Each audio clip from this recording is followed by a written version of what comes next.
What if I told you that thing you're calling love, the one that keeps you up at night, spinning, spiraling, obsessing, yeah, that's not love. That's a trauma bond. And the part of you that flinched just now already knows I'm right.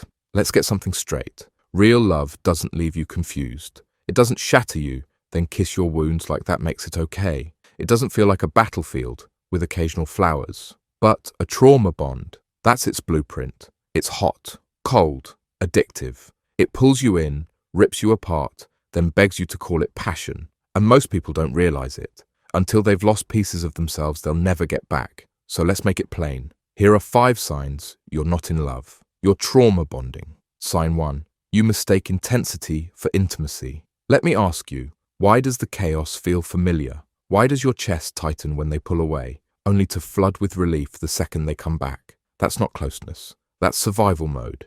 If you grew up around emotional landmines, where love was conditional, affection unpredictable, and safety optional, your nervous system learned this. Love isn't comfort. It's chasing someone who never quite chooses you. So now, butterflies equals anxiety, spark equals emotional whiplash, and connection equals chaos you recognize. You think it's passion, but it's just your trauma saying, we've been here before. Because if love feels like a drug, you're not in love, you're just high. Sign 2, you feel addicted to them, not connected. Be honest. Have you tried walking away and felt like you were dying, even after the lies, even after the disrespect, even after you swore you were done, but still, you crawl back, not because they make you happy, but because losing them feels worse than keeping them? That's not love. That's chemical dependency. Trauma bonds activate the same brain regions as drug addiction. The cortisol spikes, the dopamine hits, the withdrawal. They break you, then become the only person who can put you back together. You don't love them. You need them to feel stable, not intimacy, dependency, not romance, repetition. And you deserve better than someone who becomes your coping mechanism. Sign 3, you keep ignoring red flags because the connection feels too strong. Let's be real.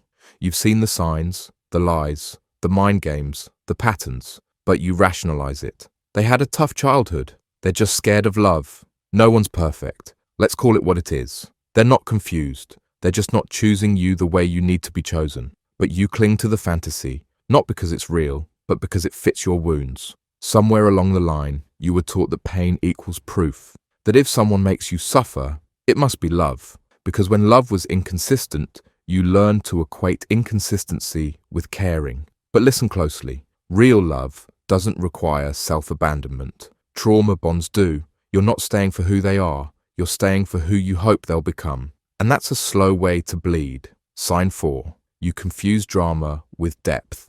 Let's walk through the cycle. High. You connect. It's electric. Intoxicating. Crash. The fight. The distance. The spiral. Makeup. The apology. The tears. The I can't lose you. And then repeat. That's not a relationship. That's a loop with good lighting. It feels deep because the emotional extremes are overwhelming. But that's not depth. That's dysregulation.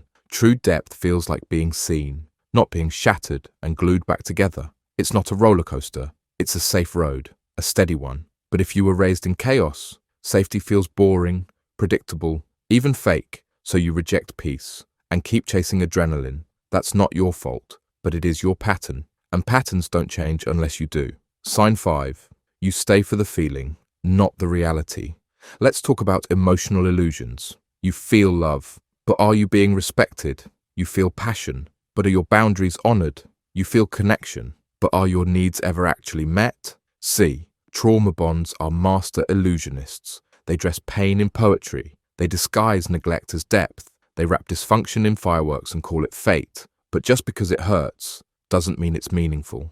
And just because you feel something doesn't mean you should stay.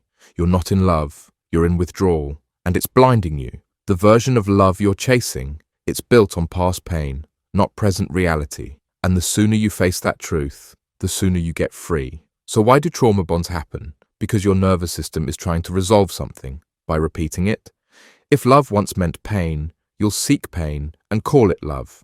If you were valued for fixing others, you'll fall for people who need saving and call it connection. If abandonment was familiar, you'll chase people who leave and call it destiny when they return. But here's the truth. Healing doesn't happen by repeating the story. It happens when you choose a different ending, when you stop seeking validation and start building safety, when you stop mistaking chemistry for compatibility and start asking, does this love make me feel safe in my skin? Because real love, it's not chaos, it's clarity. It doesn't leave you breathless, it helps you breathe.